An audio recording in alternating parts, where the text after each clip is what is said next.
Got a question from Ria Gajar. Sorry if I'm mispronouncing your name. Hello, sir. I'm an MCA student specializing in data science and deeply inspired by your thoughts and guidance. Thank you so much. I appreciate it. Today, the IT field is highly competitive, especially with the rapid growth of AI. I agree.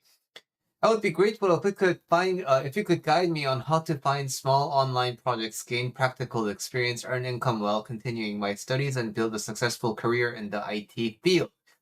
Your guidance would be truly invaluable to me. Thank you, sir. Okay, so let me give you my opinion about the whole computer science and IT industry. And I also recently did a round of interviews at some companies. So I got a sense of how the market is right now. Also, when I was working at my software engineering job in July, I know that my team was hiring, but I know that they were having a very hard time finding right candidates. So let's start. Number one, you are right. The IT field is highly competitive, especially with the rapid growth of AI. So this means you have a lot more competition. But it is not like you suddenly have a larger pool of applicants who are truly, truly good. So, for example, everything follows a bell curve, right? So, most of the applicants they're okay. Some of them are okay to like good, some of them are okay to kind of bad, but 66, two-thirds of the people are in the somewhat good category, right? And one half of the one third is like the really bad category. Half of the one third is like exceptionally good category. This is how a bill normal distribution works.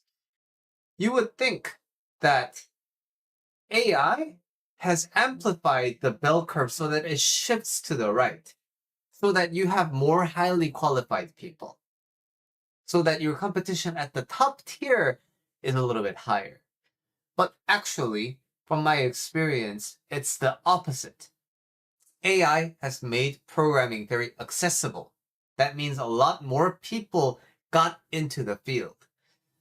The major of computer science and software engineering became very popular, which means there are more graduates. But because schools are interested in getting more enrollments in the program so that they can get funding, the quality of the education is not necessarily all that high across the field. So yes, you do have a lot more competition, but it tends to be on the bottom end. And this leads to an interesting side effect. Because of AI, resume screening use AI.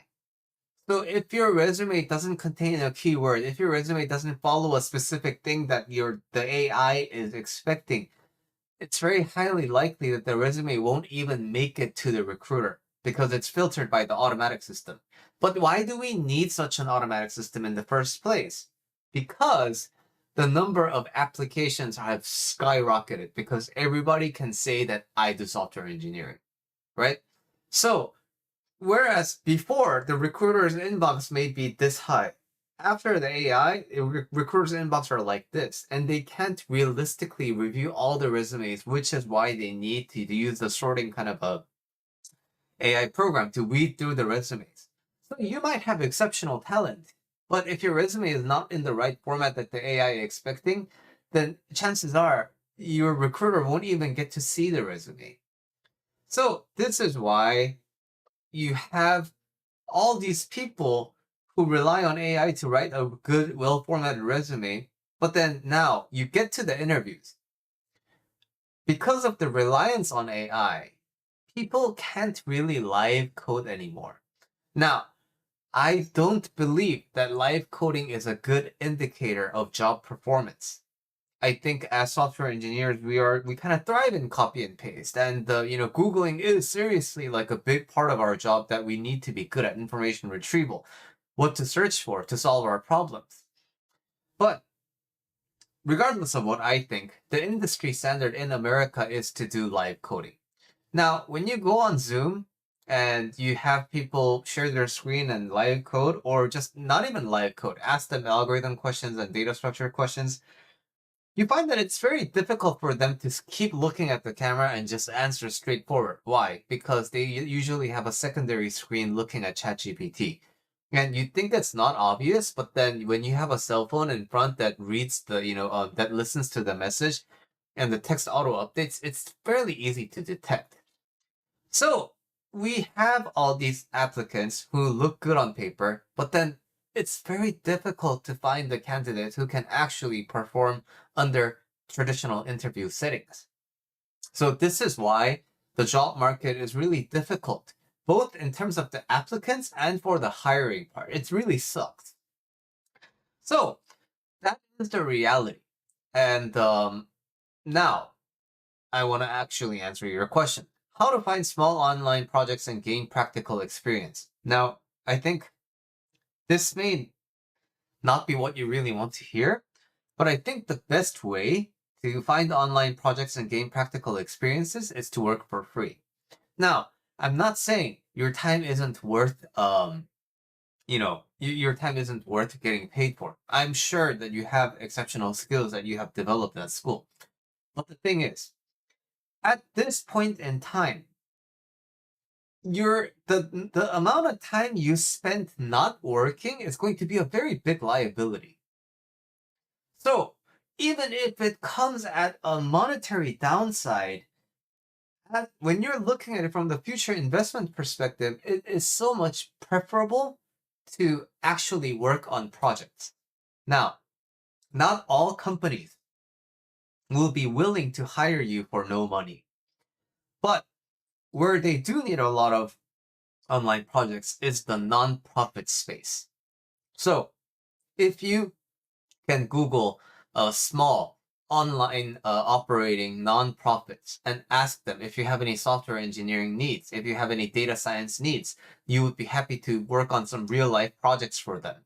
And then, since it's not going to be paid, you can ask them for a referral, you can ask them for like a reference letter, you can ask them for like a letter of recommendation.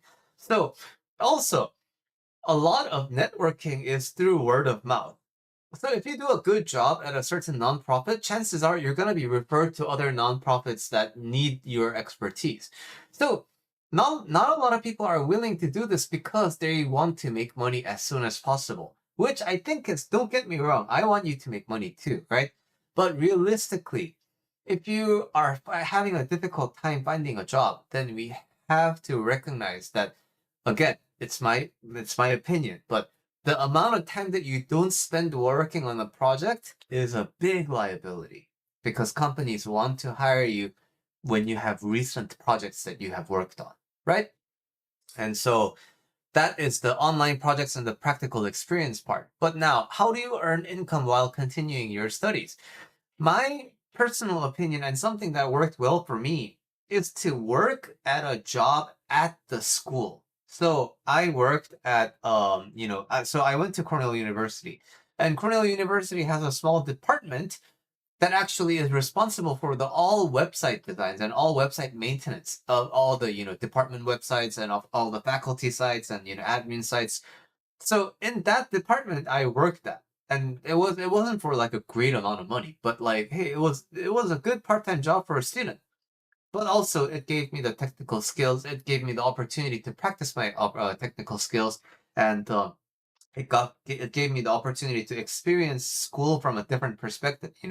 I'm not only a student, but I'm also someone who works at the school. So it also kind of enriched my school experience as well. So, earn income while continuing my studies, I would definitely recommend working at the school that you are studying for. Find positions there. I think that'll be a lot easier than trying to find like an internship at I mean, of course, I think you want a highly prestigious company because you want to have a successful career in the IT field, right? So, my advice to you is look at it from the long run and prioritize the real life experiences and making the real life connections and the real life networking skills. Those, I think, end up being the determining factor for your career a lot more than your actual skills. There's a lot of people who can code the hell out of anything, but personality wise, I don't want to work with them. Or they have great coding skills, but then they have a really difficult time adjusting to the needs of the customers.